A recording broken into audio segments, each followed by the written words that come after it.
நேற்று நீங்கள் இங்கே ஆஜரானீங்க, நீங்கள் பேட்டி கொடுத்து முடிக்கிறதுக்குள்ளே அங்கே போயிட்டாங்க. அவ்வளோ ஃபாஸ்ட்டாக போக வேண்டிய அவசியம் என்ன? இது பின்னணியில் என்ன இருக்குன்னு? இது பின்னணியில் அரசியல் தான். மிக அதாவது இப்போ வந்து வேறொரு சாதாரண வழக்காக இருந்தால் இவங்க வந்து அந்த வழக்கில் வந்து மொத்தமாகவே செயல்படுவாங்க. இவ்வளவு அதிவேகத்தை காட்ட வேண்டிய காரணம் இந்த காவல்துறை சுதந்திரமாக செயல்படவில்லை அப்படின்றதான் காட்டுது. ஏனென்றால் இந்த 2வது சம்மனை இவர்கள் வந்து ஒரு நாள் கழித்து கொடுத்துருக்கலாம், அல்லது அவர்கள் வந்து நேரடியாக கொண்டு போய் வீட்டில் உள்ள நபர்கள் அவருடைய மனைவியாக இருக்காங்க அவங்ககிட்ட கொடுத்துருக்கலாம்.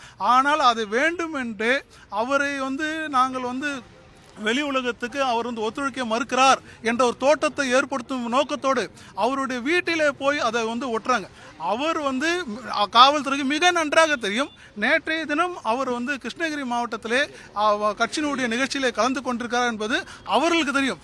ஏனால் அங்கே இருக்கிற காவல்துறையும் அங்கே இருக்கிற உளவுத்துறையும் ஒவ்வொரு மணித்துளியும் அண்ணனுடைய நடமாட்டத்தை அவருடைய போக்குவரத்தை தொடர்ந்து இவர்களுக்கு தகவல் சொல்லிட்டே இருக்காங்க. அதனால இவங்களுக்கு நல்லா தெரியும் அங்கே தான் இருக்காரு. ஆனாலும் மிக அரசியல் அழுத்தம் காரணமாக இவர்கள் அதாவது தன்னிச்சையாக இந்த விசாரணை நடைபெறவில்லை. மேலிட அதிகாரிகள் அவர்களுக்கு கொடுக்கப்படும் அரசியல் அழுத்தத்தின் காரணமாக தொடர்ச்சியாக நேற்று கூட நடந்த அந்த சம்பவம், நீங்கள் எல்லாமே வந்து இண்டிபெண்டன்ட் மீடியா உங்களுடைய வீடியோ ரெக்கார்டிங் பார்த்தா பொதுமக்களுக்கே எல்லாருக்குமே தெரியும். நேற்று நடந்த சம்பவம் எவ்வளவு அட்டூழியமான அநியாயமான சம்பவம் இருந்தது. வீட்டுக்குள்ளே நுழைந்து அவருடைய பாதுகாவலை அடித்து சட்டை இழுத்து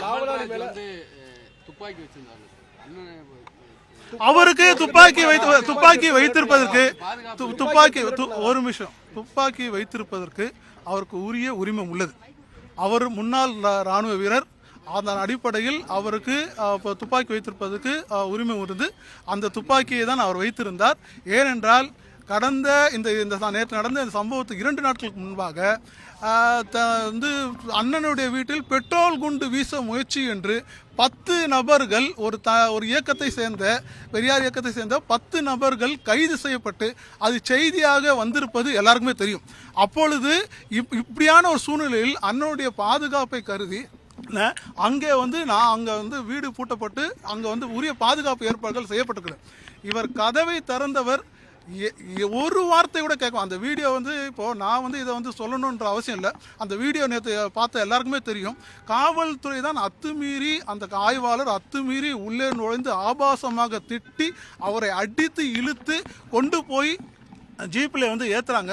ஜீப்பில் ஏற்றும் போது தான் அவர் வந்து என்ன சொல்கிறாருன்னா, அவர் வந்து ஏன்னா அதாவது பெரிய அசம்பாவிதம் எதுவும் நடந்துடக்கூடாது, ஏன்னா அவர்கிட்ட வந்து துப்பாக்கி இருக்குது, அந்த அசம்பாவிதம் எதுவும் நடந்துருமோன்ற பயத்தில் தான் அவர் தான் தகவலே சொல்கிறார். தன்னுடைய துப்பாக்கியை கையில் பிடித்துக்கொண்டு இடுப்பில் பிடித்துக்கொண்டு அவர் காவல்துறைக்கு இந்த மாதிரி இங்கே இருக்குது, அதனால் நீங்கள் வந்து கவனமாக இருங்க, நீங்கள் வந்து என்ன அதாவது அடித்து இழுத்து புஷ் பண்ணும்போது அதில் ஏதாவது விபரீதம் நடந்துருமோன்ற பயத்தில் தான் எல்லாருடைய வந்து பாதுகாப்பு கருதி தான் அந்த தகவல் அவர் சொல்கிறார். ஆனால் இவர்கள் அப்படியே அவர் துப்பாக்கியை எடுத்து மிரட்டினார் அப்படி என்று. ஏனென்றால் ஒரு மிகப்பெரிய தவறை செய்து விட்டார்கள். தவறை செய்த பிறகு மறைப்பதற்கு ஒரு காரணத்தை தேட வேண்டும். ஏனென்றால் நீங்கள் அந்த இடத்துல இருந்தீர்கள், அனைத்துமே நீங்கள் வந்து படம் பிடித்தீர்கள். ஆகவே அவரால் அதிலிருந்து மாற முடியாது. ஆகவே என்ன வந்து திரிக்கிறாங்கன்னா, அவர் உடனே வந்து துப்பாக்கி தன்னுடைய அதாவது வெறும் அசம்பாவிதம் ஏதாவது இவங்களுக்கு விவரம் தெரியாமல் ஏதாவது நடந்துடக்கூடாதுன்னு சொல்லி பாதுகாப்பு கருதி அவர் தான் இவங்களை வந்து தகவலை சொல்லுவாங்க.